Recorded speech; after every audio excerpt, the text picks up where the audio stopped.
প্রিয় শিক্ষার্থীরা, আজকে আমরা পদার্থের গঠন অধ্যায়ের আইসোটোপ রিলেটেড টপিকসগুলো আলোচনা করব। তাহলে চলো আমরা একটু পারমাণবিক ভর সংখ্যার সাথে পরিচিত হয়ে আসি। আমরা 4 ভর 2 প্রোটন বিশিষ্ট হিলিয়াম পরমাণু লিখলাম। এখন তোমাকে যদি প্রশ্ন করা হয় এই হিলিয়াম পরমাণুর ভর কত, তাহলে তুমি উত্তরটা কি দিবা?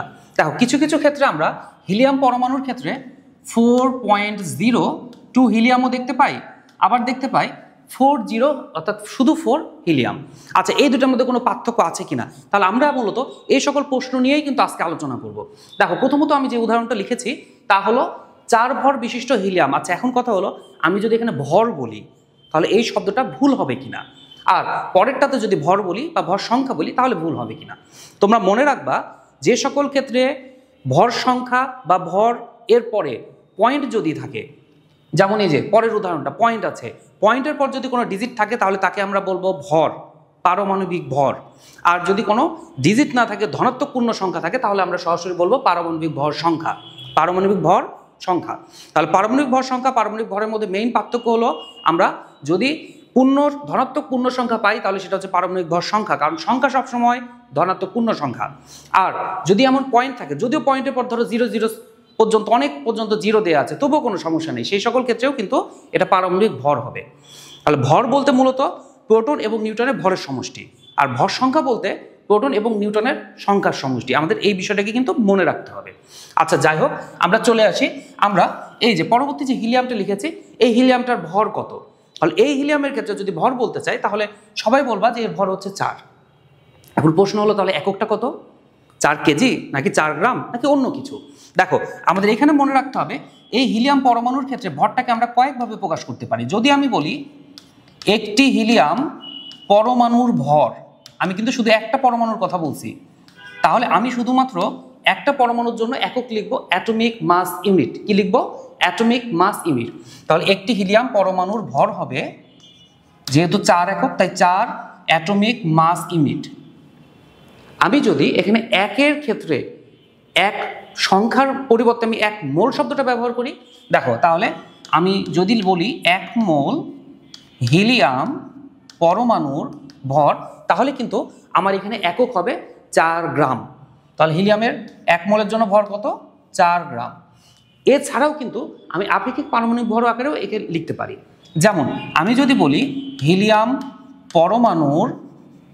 হিলিয়াম পরমাণুর আপেক্ষিক পারমাণবিক ভর, আপেক্ষিক পারমাণবিক ভর, তাহলে এই ক্ষেত্রে কিন্তু আমি শুধু লিখবো 4, এখানে কোনো একক আমি ইউজ করব না, কারণ আপেক্ষিক পারমাণবিক ভরে কিন্তু কোনো একক নেই। দেখো, তাহলে আমরা এই হিলিয়াম থেকে 3 ধরনের তাৎপর্য পাচ্ছি। প্রথমত, একটা হিলিয়াম পরমাণুর ভর হচ্ছে 4 অ্যাটমিক মাস ইউনিট। দ্বিতীয়ত, 1 মোল হিলিয়াম পরমাণুর ভর হচ্ছে 4 গ্রাম। তৃতীয়ত, হিলিয়ামের আপেক্ষিক পারমাণবিক ভর হলো 4। আচ্ছা, এবার আমরা একটু দেখব যে অ্যাটমিক মাস ইউনিট থেকে গ্রামে রূপান্তর করা যায় কিনা, বা একটা পরমাণুর ভর থেকে আমরা 1 মোলে যেতে পারি কিনা। দেখো, আমরা পূর্বের ক্লাসগুলোতে শিখেছি 1 অ্যাটমিক মাস ইউনিট সমান 1.66 10⁻⁻24 গ্রাম। অর্থাৎ অ্যাটমিক মাস থেকে আমরা যদি গ্রাম এককে যেতে চাই তাহলে আমরা ঠিক এইভাবে যেতে পারি। দেখো, আমরা হিলিয়াম পরমাণুর একটির জন্য তাহলে ভর কত পেলাম? তাহলে একটি হিলিয়াম পরমাণুর ভর, একটি হিলিয়াম পরমাণুর ভর আমরা অ্যাটমিক মাস ইউনিট থেকে কি করব? গ্রাম এককে যাব। তাহলে ভরটা আমরা কত লিখতে পারি? 4 × 1.66 × 10⁻⁻24 গ্রাম। এটা হচ্ছে একটা হিলিয়াম পরমাণুর ভর। দেখো, তাহলে একটার ক্ষেত্রে আমরা এবার যদি অ্যাভোগাড্রো সংখ্যক বলি তাহলেই আমরা তাকে 1 মোল বলতে পারবো, কারণ 1 মোল মানে অ্যাভোগাড্রো সংখ্যক। 1 মোল শব্দের অর্থ অ্যাভোগাড্রো সংখ্যক। আচ্ছা, আমি তাহলে একটু নোট করি আগে। 1 মোল সমান কয়টা? 1 মোল সমান 6.02 10⁻23টা। এটাকে নাম্বার অফ অ্যাভোগাড্রো বলা হয়ে থাকে, অর্থাৎ অ্যাভোগাড্রোর সংখ্যা। তাহলে আমি একটার পরিবর্তে এবার সংখ্যা নিলাম কত? 6.02 10⁻23টি বস্তু নিলাম। তাহলে এতটি হিলিয়াম পরমাণু ভর কত হবে? আমরা কি করব? জাস্ট গুণ করে দিব। তাহলে দেখো, আমাদের এখানে 4 × 1.66 10⁻⁻24 × 6.02 10⁻23। আমরা তাহলে 1 মোল অর্থাৎ অ্যাভোগাড্রো সংখ্যক পরমাণুর জন্য এই ভরটা পাচ্ছি। আমরা যদি ক্যালকুলেট করি তাহলে তোমরা দেখবা এই ভরটা হবে 4 গ্রাম। দেখো আমি যেটা বলছিলাম, তাহলে যখন আমি 1 মোল বলবো তখন আমার ভরটা কত হয়? 4 গ্রাম হয়। আর যদি একটা পরমাণু বলি তাহলে আমার ভর কত হয়? 4 অ্যাটমিক মাস ইউনিট হয়। আচ্ছা, তাহলে আমরা গ্রাম এবং অ্যাটমিক মাস ইউনিটের মধ্যে যে পার্থক্য রয়েছে সেটা ইনশাল্লাহ আমরা ধরতে পেরেছি। এবার আমরা চলে যাব আপেক্ষিক পারমাণবিক ভরে। আপেক্ষিক শব্দের অর্থ হচ্ছে তুলনা করা। আপেক্ষিক শব্দের অর্থ কি? তুলনা করা। আপেক্ষিক পারমাণবিক ভর বলতে মূলত আমাদের তুলনা ভর বোঝায়। তাহলে আমরা আপেক্ষিক পারমাণবিক ভরের ক্ষেত্রে সংজ্ঞা কিভাবে দিব দেখো। তাহলে আমরা আপেক্ষিক পারমাণবিক ভরের ক্ষেত্রে সংজ্ঞা এভাবে দিতে পারি, যে কোনো একটি পরমাণুর ভর, যে কোনো একটি পরমাণুর ভর, একটি যে কোনো পরমাণু হতে পারে, যে কোনো একটি পরমাণুর ভর একটি কার্বন 12 পরমাণুর ভরের তুলনায় কত গুণ ভারী। তবে এখানে 1/12 অংশের তুলনায় একটি কার্বন 12 এর ভরের কত অংশ? 1/12 অংশ। এর তুলনায় যত গুণ ভারী তাকে আমরা আপেক্ষিক পারমাণবিক ভর বলবো। দেখো, তাহলে আমরা আপেক্ষিক পারমাণবিক ভরের ক্ষেত্রে সংজ্ঞা কিভাবে দিব? আমরা বলবো যে কোনো একটি পরমাণুর ভর একটি কার্বন 12 পরমাণুর ভরের 1/12 অংশের তুলনায় যত গুণ ভারী তাকে তার আপেক্ষিক পারমাণবিক ভর বলে। আমি আবার বলছি শোনো, যে কোনো একটি পরমাণুর ভর একটি কার্বন 12 পরমাণুর ভরের 1/12 অংশের তুলনায় যত গুণ ভারী তাকে তার আপেক্ষিক পারমাণবিক ভর বলে। দেখো, আমি ওপরে যে ভরটা ব্যবহার করব সেখানে নিশ্চয়ই একটা একক ব্যবহার করব। আমরা ধরো যে কোনো একটা পরমাণুর ভরের জন্য সামথিং গ্রাম একক পেয়েছি, আর দ্বিতীয়ত একটি কার্বন পরমাণু ভরের জন্য আমি সামথিং গ্রাম ভর পেয়েছি গুণন 1/12। আমি যদি এখানে কাটাকাটি করি তাহলে দেখো অ্যাট লাস্ট কিন্তু আমাদের এককগুলো বাদ চলে যাচ্ছে, অর্থাৎ এই গ্রাম বাদ চলে যাচ্ছে, যার কারণে আপেক্ষিক পারমাণবিক ভরের কোনো একক থাকে না। আপেক্ষিক পারমাণবিক ভরের কোনো একক থাকে না। তাহলে আপেক্ষিক পারমাণবিক ভরে কেন একক থাকে না? ওপরে নিচে যেহেতু একটা ভরের রেশিও, তাই উভয় ক্ষেত্রে এককগুলো বাদ হয়ে যাওয়া, এর কোনো একক থাকে না। যাই হোক, আমরা আশা করছি এই টপিকস থেকে প্রশ্ন আসলে ছোটোখাটো যে উত্তরগুলো আছে সেগুলো ইনশাল্লাহ করতে পারবো। এবার আমরা আইসোটোপ, আইসোটোন এদের সম্বন্ধে জানবো। দেখো, এই আইসো সম্পর্কিত কিন্তু অনেকগুলো শব্দের সাথে আমাদের পরিচয় আছে।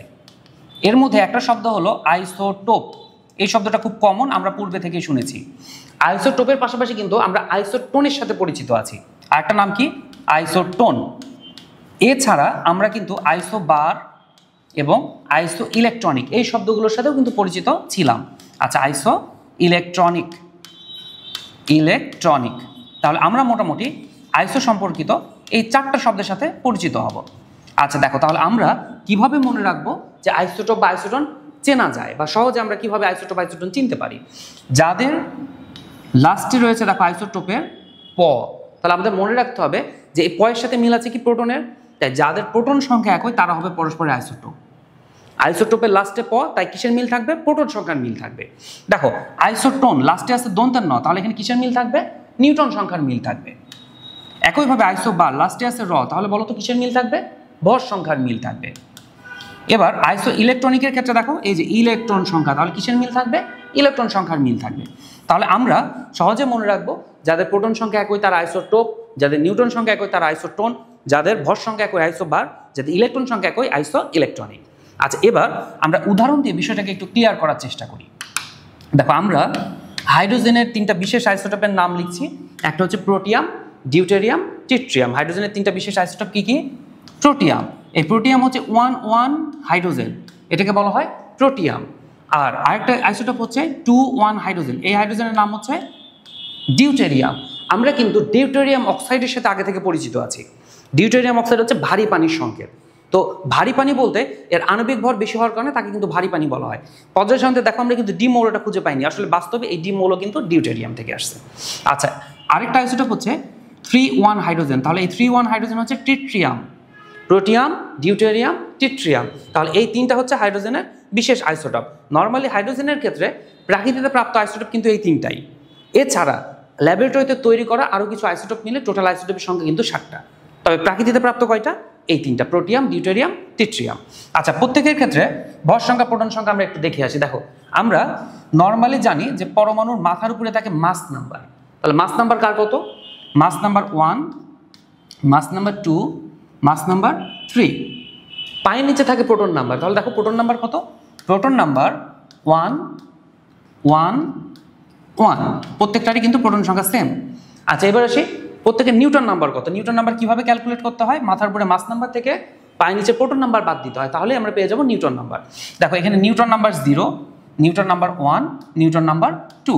তাহলে আমরা এদের ক্ষেত্রে কি দেখতে পেলাম? এদের ক্ষেত্রে দেখতে পেলাম যে এদের ভর সংখ্যা এবং নিউটন সংখ্যা এটা কিন্তু ভিন্ন ভিন্ন, শুধু প্রোটন সংখ্যা সেম, তাই এরা পরস্পরের আইসোটোপ। আমরা তাহলে আইসোটোপের সংখ্যা একটু ডিটেলসে কীভাবে দিতে পারি? যে সকল পরমাণু বা মৌলের প্রোটন সংখ্যা একই কিন্তু ভর সংখ্যা নিউটন সংখ্যা ভিন্ন, তারা পরস্পরের আইসোটোপ। তাহলে সোডিয়াম এবং গোল্ড ব্যতীত ম্যাক্সিমাম মৌলেরই কিন্তু আইসোটোপ রয়েছে। আমি আবার বলছি, কার কার আইসোটোপ আমরা নর্মালি দেখবো না? সোডিয়াম এবং গোল্ড, এই দুইটা পরমাণুর নর্মালি আমরা কোনো আইসোটোপ দেখি না। এই পরমাণু ব্যতীত প্রত্যেকটা মৌলের একাধিক আইসোটোপ রয়েছে। প্রাকৃতিতে প্রাপ্ত টোটাল আইসোটোপ সংখ্যা কিন্তু প্রায় 1300-র মতো। কতটি? 1300+। তবে এই 1300+ আইসোটোপ কিন্তু পৃথিবীতে পাওয়া যায়, তবে কৃত্রিমভাবে এবং ল্যাবরেটরিতে সিনথেসিস করা আইসোটোপ আরও বেশি। তবে সব মিলে আইসোটোপ সংখ্যা কত? 3000+। তাহলে পৃথিবীতে কৃত্রিমভাবে এবং ল্যাবরেটরিতে তৈরি করা আইসোটোপ সংখ্যা কিন্তু 3000+। সবচেয়ে মজার ঘটনা হলো বর্তমানে কিন্তু এই সংখ্যা 3000+ই নেই, এই সংখ্যা হয়ে গেছে 5000+। এই সংখ্যাটা বর্তমানে কত? বর্তমানে এই সংখ্যাটা হয়ে গেছে 5000+। তবে আমাদের অধিকাংশ রেফারেন্স বইগুলো যেহেতু 3000+ সংখ্যা ব্যবহার করেছে, তাই হয়তো আমরা 5000+ অপশনে পাবো না, আমরা 3000+ই অপশনে পাবো। আচ্ছা, তাহলে আমরা এই হাইড্রোজেন ব্যতীত আরও 2-1টা পরমাণুর আইসোটোপগুলো একটু দেখে আসি। দেখো আমাদের কার্বনের ক্ষেত্রে 3টা আইসোটোপ রয়েছে, কার্বন 12, কার্বন 13, কার্বন 14। এদের কিন্তু আমরা আলাদাভাবে নামে ডাকি না, আমরা নর্মালি একে ডাকি কার্বন 12, এর নাম কার্বন 13, এর নাম হচ্ছে কার্বন 14। মনে রাখবা এই কার্বন 14 আইসোটোপটা পৃথিবীর বয়স নির্ণয়ে ব্যবহার করা হয়। কি কাজে ব্যবহার হয়? পৃথিবীর বয়স নির্ণয়ে এই কার্বন 14 আইসোটোপ ব্যবহার করা হয়। আচ্ছা, আমাদের অক্সিজেন পরমাণুর ক্ষেত্রে আমরা নর্মালি 3টা আইসোটোপ দেখি। একটা হলো অক্সিজেন 16, একটা হলো অক্সিজেন 17, আর আরেকটি হলো অক্সিজেন 18। অক্সিজেন 18। আমাদের অক্সিজেনের প্রাকৃতিতে প্রাপ্ত এই 3টা আইসোটোপ রয়েছে। যেমন ধরো ক্লোরিন পরমাণুর কথা যদি, ক্লোরিনের আইসোটোপ রয়েছে 2টা, ক্লোরিন 35 আর আরেকটা হলো ক্লোরিন 37। তাহলে আমাদের মোটামুটি এই সকল পরমাণুর কয়টা করে আইসোটোপ, এগুলো আমাদের একটু মনে রাখতে হবে। এগুলো বারবার যেহেতু পরীক্ষায় এসেছে, তাই আমাদের জন্য মোটামুটিভাবে অনেক গুরুত্বপূর্ণ যে হাইড্রোজেনের আইসোটোপ কয়টি, কার্বনের আইসোটোপ কয়টি বা ক্লোরিনের আইসোটোপ কয়টি। আচ্ছা, তাহলে আমরা আইসোটোপ নিয়ে মোটামুটি হালকা ধারণা পেয়েছি। আশা করছি আইসোটোপ সম্পর্কিত যে প্রশ্নগুলো পরীক্ষায় আসবে আমরা ইনশাল্লাহ সলভ করতে পারবো। এবার আমরা আইসোটোন এবং আইসোবার এদের সম্বন্ধে একটু জেনে আসি। দেখো তাহলে এবার আমরা আইসোটোন সম্বন্ধে একটু জানবো। আইসোটোন, তাহলে আইসোটোনের ক্ষেত্রে যাদের নিউটন সংখ্যা একই তাদেরকে আমরা বলবো পরস্পরের আইসোটোন। আচ্ছা, তাহলে দেখো যদি আমরা আইসোটোনের সংজ্ঞা দিতে চাই তার আগে একটা উদাহরণ দেখে ক্লিয়ার করতে পারি। কার্বন লিখলাম 13 ভর বিশিষ্ট, আর আরেকটি পরমাণু নিলাম 14 ভর বিশিষ্ট নাইট্রোজেন। আচ্ছা, উভয়ের ক্ষেত্রে ভর সংখ্যা প্রোটন সংখ্যা কার কত একটু দেখব। দেখো আমরা কার্বনের ক্ষেত্রে ভর পেয়েছি 13, নাইট্রোজেনের ক্ষেত্রে ভর পেয়েছি 14। কার্বনের ক্ষেত্রে প্রোটন পেয়েছি 6, নাইট্রোজেনের ক্ষেত্রে প্রোটন পেয়েছি 7। উভয়ের ক্ষেত্রে যদি নিউটন সংখ্যা ক্যালকুলেট করতে চাই, দেখো নিউটন সংখ্যা এখানে 7, এখানে নিউটন সংখ্যা 7। তাহলে আমাদের শুধুমাত্র কিন্তু নিউটন সংখ্যা এদের এক, বাট ভর সংখ্যা প্রোটন সংখ্যা কিন্তু ভিন্ন, তাই এদেরকে আমরা বলবো আইসোটোন। কি বলবো? আইসোটোন। আইসোটোনের একটা বিশেষ নাম আছে, নাম হচ্ছে আইসোটোনিক। আইসোটোনিক আবার কি বলা হয়? আইসোটোনিক। তাহলে আমরা সংখ্যা কিভাবে দিতে পারি? যাদের নিউটন সংখ্যা একই কিন্তু ভর সংখ্যা প্রোটন সংখ্যা ভিন্ন, তারা পরস্পরের আইসোটোন বা আইসোটোনিক। যাদের নিউটন সংখ্যা একই কিন্তু ভর সংখ্যা প্রোটন সংখ্যা ভিন্ন, তারা পরস্পরের আইসোটোন বা আইসোটোনিক। আচ্ছা, আইসোটোনের পাশাপাশি আমরা মোটামুটি আইসোবার আইসো ইলেকট্রনিকগুলো একটু ক্লিয়ার করে নিই। আচ্ছা, আইসোটোন গেল, এবার আসি আইসোবার বা আইসো ইলেকট্রনিক। দেখো আমি 14 ভর বিশিষ্ট কার্বন লিখলাম একটি, 14 ভর বিশিষ্ট নাইট্রোজেন লিখলাম। এখন দেখব এরা আসলে পরস্পরের কি, আইসোটোন নাকি আইসোটোপ নাকি অন্য কিছু। দেখো আমাদের এই ক্ষেত্রে ভর সংখ্যা হচ্ছে 14, ভর সংখ্যা হচ্ছে 14, উভয়ের ভর সংখ্যা কিন্তু সেম, কারণ কার্বনের বিশেষ আইসোটোপ কিন্তু কার্বন 14। আমরা যদি প্রোটন সংখ্যা ক্যালকুলেট করি, প্রোটন সংখ্যা 6, প্রোটন সংখ্যা 7। দেখো তাহলে নিউটন সংখ্যা কত দাঁড়াচ্ছে? নিউটন সংখ্যা 8, নিউটন সংখ্যা 7। তাহলে উভয়ের ক্ষেত্রে আমাদের শুধুমাত্র সাদৃশ্যতা কোথায় রয়েছে? শুধুমাত্র সাদৃশ্যতা রয়েছে কিন্তু ভর সংখ্যায়। তাহলে যাদের ভর সংখ্যা একই, প্রোটন সংখ্যা নিউটন সংখ্যা ভিন্ন, তারা পরস্পরের আইসোবার। যাদের ভর সংখ্যা একই কিন্তু প্রোটন সংখ্যা নিউটন সংখ্যা ভিন্ন, তারা পরস্পরের আইসোবার। আচ্ছা, তাহলে এরা হলো পরস্পরের আইসোবার। আচ্ছা, আমরা মোটামুটি আইসোবার সম্বন্ধেও জানলাম। এবার আরেকটা উদাহরণ একটু দেখো। ধরো আমি লিখলাম আর্গন, আর্গনের পরে লিখলাম পটাশিয়াম প্লাস। দেখো তো আর্গনের ইলেকট্রন ছিল 18, পটাশিয়াম প্লাস ইলেকট্রন কয়টা? এরও কিন্তু 18টা ইলেকট্রন রয়েছে। আচ্ছা, যদি আমি ক্যালসিয়াম 2+ এর কথা বলি, এর ইলেকট্রন কয়টা? এর ইলেকট্রন ক্যালসিয়ামে থাকার কথা ছিল 20টা, 2টা চলে যায়, আছে 18টা। দেখো, যদি ক্লোরিন মাইনাসের কথা বলি, ক্লোরিন মাইনাসেও কিন্তু ইলেকট্রন রয়েছে 18টা। একইভাবে সালফার 2- এখানেও কিন্তু ইলেকট্রন রয়েছে 18টা। আচ্ছা, আমি ধরো বললাম ফ্লোরিন অণু, এখানে কত? 9 × 2 18টা। আচ্ছা, ধরো হাইড্রোক্লোরিকের কথা যদি বলি, তাহলে এখানেও কিন্তু ইলেকট্রন সংখ্যা হাইড্রোজেনের 1, ক্লোরিনের 17, সব মিলে 18টা। তাহলে আমি যতগুলো বস্তু এখানে লিখেছি সবগুলোর ইলেকট্রন সংখ্যা কিন্তু সেম, কয়টা? 18টা। আচ্ছা, তাহলে এদের মধ্যে কি কি গ্রুপ আছে দেখো, এখানে কিন্তু আমাদের আছে এই দুইটা হচ্ছে অণু, এই দুইটা অণু। আমাদের এই যে আর্গন যেটা ছিল এটা ছিল পরমাণু, আর্গনটা ছিল পরমাণু, আর বাকি যা কিছু ছিল সবগুলো ছিল আয়ন। তাহলে অণু, পরমাণু বা আয়নে যাদের ইলেকট্রন সংখ্যা একই তারা পরস্পর আইসো ইলেকট্রনিক। আমি আবার বলছি, অণু, পরমাণু বা আয়নে যাদের ইলেকট্রন সংখ্যা একই তারা পরস্পরের আইসো ইলেকট্রনিক। তাহলে আইসো ইলেকট্রনিকের কিন্তু আরেকটা উদাহরণ আমরা পেয়েছিলাম বোর পরমাণু মডেলে। দেখো, ওখানে ছিল হাইড্রোজেন, হিলিয়াম প্লাস, লিথিয়াম 2+। তাহলে ওরা কিন্তু আইসো ইলেকট্রনিক, কারণ প্রত্যেকের ইলেকট্রন সংখ্যা একটা করে ছিল। তাহলে যাদের ইলেকট্রন সংখ্যা একই তারা হবে পরস্পর আইসো ইলেকট্রনিক। আচ্ছা, তাহলে আমরা আইসো ইলেকট্রনিক সম্বন্ধেও জানলাম। এবার একটু আইসোটোপের বিস্তারিত আলোচনায় আসবো, যেগুলো থেকে আমাদের মোটামুটি প্রশ্ন আসে। তো প্রথম কথা হলো, আইসোটোপগুলোর ব্যবহার কি, কোন কাজে আইসোটোপ ব্যবহার করা হয়? আইসোটোপগুলো কিন্তু বিশেষ ব্যবহার রয়েছে। যেমন ধরো, আইসোটোপের কথা যদি বলি, আমাদের ব্যবহারগুলো কোথায় কোথায়? যেমন চিকিৎসা ক্ষেত্রে কিন্তু আইসোটোপের প্রচুর ব্যবহার রয়েছে। চিকিৎসা, এই চিকিৎসা ক্ষেত্রে কোন কোন আইসোটোপগুলো বিশেষভাবে ব্যবহার হয়? যেমন আমাদের টেকনিশিয়াম 99, এই আইসোটোপটা রোগ নির্ণয়ের ক্ষেত্রে ব্যবহার হয়ে থাকে। টেকনিশিয়াম 99 রোগ নির্ণয়ের ক্ষেত্রে ব্যবহার করা হয়ে থাকে। আমাদের থাইরয়েড গ্রন্থির জন্য নর্মালি আমরা তেজস্ক্রিয় আয়োডিন ব্যবহার করে থাকি। এছাড়া আমরা নর্মালি চিকিৎসা ক্ষেত্রে কোবাল্ট 60 ব্যবহার করে থাকি। কোবাল্ট 60 সাধারণত ক্যান্সার কোষ ধ্বংসকরণ বা ক্যান্সার কোষ শনাক্তকরণে ব্যবহার করা হয়ে থাকে। তেজস্ক্রিয় ফসফরাস, বিশেষ করে ফসফরাস 32 ব্যবহার করা হয়ে থাকে আমাদের রক্তের লিউকোমিয়া চিকিৎসায়, রক্তের লিউকোমিয়া চিকিৎসায়। দেখো, তাহলে আমাদের মোটামুটি এই আইসোটোপগুলোর ব্যবহার আমাদের জানতে হবে। এবার সে চিকিৎসা ক্ষেত্র গেল, আমাদের শুধু চিকিৎসা ক্ষেত্র ছাড়াই, চিকিৎসা ক্ষেত্রে যে আইসোটোপ ব্যবহার আছে তা কিন্তু না, আরও অনেক ক্ষেত্রে কিন্তু ব্যবহার রয়েছে। যেমন আরেকটা বড় ব্যবহার হচ্ছে কৃষিক্ষেত্রে। আমরা কৃষিক্ষেত্রে বিশেষভাবে আমরা নাইট্রোজেন এবং ফসফরাস, এই দুইটা আইসোটোপ ব্যবহার করে থাকি, নাইট্রোজেন এবং ফসফরাস। আচ্ছা, কি কাজে ব্যবহার করি? তেজস্ক্রিয় নাইট্রোজেন এবং ফসফরাস ব্যবহারের মূল উদ্দেশ্য হচ্ছে উদ্ভিদ মাটি থেকে কতটুকু পুষ্টিগুণ শোষণ করছে এটা জাজ করা। কিভাবে? ধরো একটা গাছ, এই গাছের ক্ষেত্রে উদ্ভিদ মাটি থেকে খাদ্যগুণ শোষণ করছে। আমরা মাটিতে কি প্রয়োগ করলাম? তেজস্ক্রিয় নাইট্রোজেন প্রয়োগ করছি সারের সাথে। উদ্ভিদের পাতায় যদি ওই নাইট্রোজেনের তেজস্ক্রিয়তা পাওয়া যায়, তার অর্থ হচ্ছে উদ্ভিদ মাটি থেকে খাদ্যগুণ নিতে পারছে, আর যদি না পাওয়া যায় তাহলে নিতে পারছে না। এইভাবে উদ্ভিদ মাটি থেকে কতটুকু পুষ্টিগুণ শোষণ করছে এটা হিসাব করার জন্য আমরা তেজস্ক্রিয় নাইট্রোজেন এবং তেজস্ক্রিয় ফসফরাস ব্যবহার করি। এছাড়া কীটপতঙ্গ দমন করার কাজেও কিন্তু আমরা তেজস্ক্রিয় নাইট্রোজেন এবং তেজস্ক্রিয় ফসফরাস সারের মাধ্যমে ব্যবহার করে থাকি। তাহলে কৃষিক্ষেত্রে আমরা তেজস্ক্রিয় আইসোটোপের প্রচুর ব্যবহার করি। আর সবচেয়ে বড় ব্যবহার কিন্তু এই যে বিদ্যুৎ উৎপাদনে। ঠিক আছে, আমরা শুনেছি যে বিদ্যুৎ উৎপাদনে তেজস্ক্রিয় ইউরেনিয়াম সবচেয়ে বেশি ব্যবহার করা হয়। বিদ্যুৎ উৎপাদন, আমাদের রূপপুর পারমাণবিক বিদ্যুৎ কেন্দ্রেও কিন্তু এই তেজস্ক্রিয় ইউরেনিয়ামই ব্যবহার করা হচ্ছে। তাহলে তেজস্ক্রিয় ইউরেনিয়াম ব্যবহার করে আমরা সাধারণত কী করি? বিদ্যুৎ উৎপাদন করে থাকি। এই বিদ্যুৎ উৎপাদনের পাশাপাশি আমাদের আরেকটা বড় ধরনের ব্যবহার কিন্তু বয়স নির্ণয়ের ক্ষেত্রে। বিশেষ করে আমরা বয়স নির্ণয়ের ক্ষেত্রে কার্বন 14 সবচেয়ে ব্যবহার করি। বয়স নির্ণয়, কার্বন 14-এর কী কাজ? কার্বন 14 মূলত পৃথিবীর বয়স নির্ণয় করার কাজে ব্যবহার করা হয়। কার বয়স? পৃথিবীর বয়স।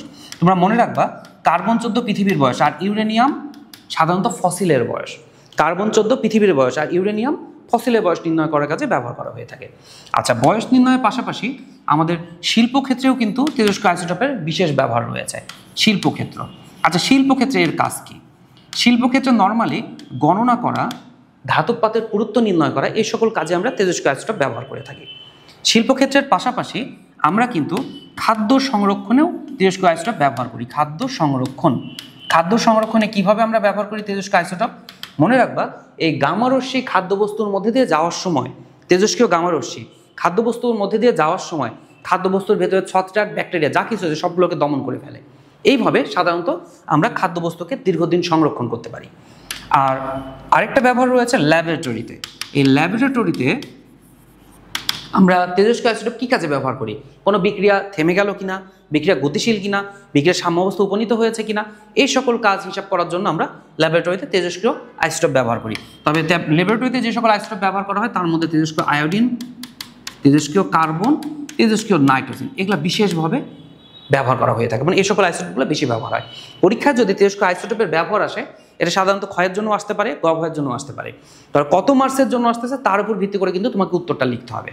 আচ্ছা, এইখান থেকে কিন্তু আরেকটা ম্যাথমেটিক্যাল প্রশ্ন আমাদের রয়েছে, এটা হলো আইসোটোপে বিশেষ প্রাচুর্যতা থেকে এর প্রকৃত ভর হিসাব করা। আচ্ছা, তাহলে আমরা একটা উদাহরণ দেখি। যেমন ধরো আমাদের সবচেয়ে কমন একটা উদাহরণ হচ্ছে ক্লোরিন 35 এবং ক্লোরিন 37। তাহলে 35 ভর বিশিষ্ট ক্লোরিন এবং 37 ভর বিশিষ্ট ক্লোরিন, ধরে নিলাম যে 35 ভর বিশিষ্ট ক্লোরিন পৃথিবীতে আছে 75%। কত পার্সেন্ট? 75%। আর 37 ভর বিশিষ্ট এই ক্লোরিন পৃথিবীতে আছে ধরো 25%। এখন তোমাকে প্রশ্ন করা হলো ক্লোরিনের প্রকৃত ভর কত? ক্লোরিনের প্রকৃত ভর কত? আমরা কিভাবে হিসাব করব? দেখো, আমরা এই ক্ষেত্রে যে কাজটা করব, ভর কত? 35, কত পার্সেন্ট আছে? 75%। ভর কত? 37, কত পার্সেন্ট আছে? 25%।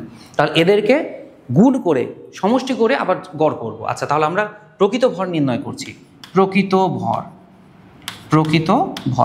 ভর নির্ণয় করার জন্য তাহলে দেখো আমার 35 ভর বিশিষ্ট ক্লোরিন কত পার্সেন্ট? 75%।